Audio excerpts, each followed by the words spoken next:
since when I was in the secondary school, in my university, I've always held leadership position. And so growing up and coming out into the wider society, I just discovered there are space that people need to feel. If I shy away, you shy away, he shies away, no one's going to feel it. And politics it's an art that is being run by people, and I feel I can give in my own contribution in the art of leadership, which is true politics. So I ran for office last 2014 in Nigeria. I ran for Federal House of Representatives. Unfortunately, I lost at the party nomination level. But then I'm keeping hope alive because I contested just some few months ago for a party official at my state, and I currently hold a position there. Knowledge, they say, you can't have enough of knowledge.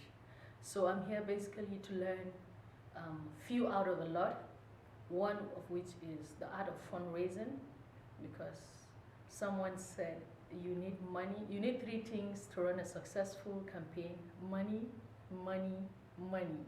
So fundraising is one area I would want to really build on. And then the art of speaking, public speaking.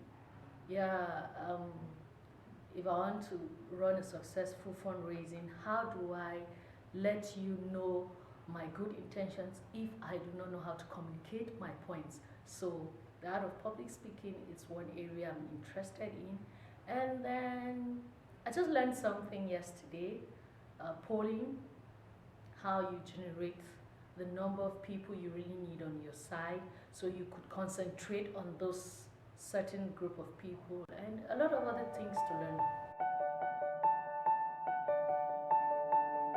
I belong to the People's Democratic Party. The PDP has been in power for the last 16 years in Nigeria, but we lost at the last general election, so we're no longer in power.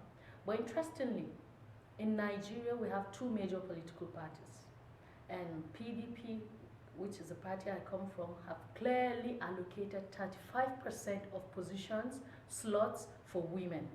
So I would say my party is women friendly, because when they send out publications to contest or to run, they ask people to give 35% for women.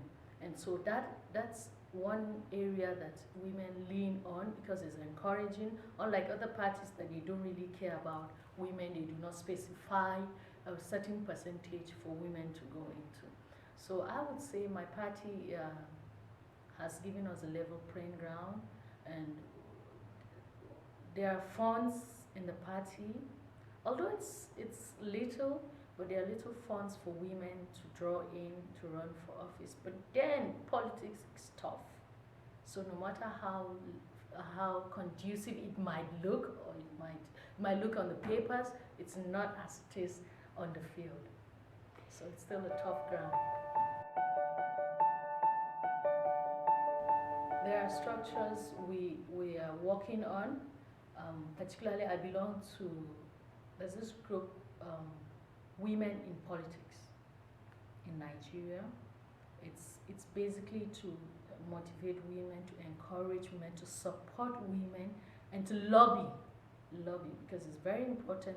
You sit at home, nobody knows you can do it, nobody wants to hear you, so we come together under that platform, and there are other platforms too where people come together.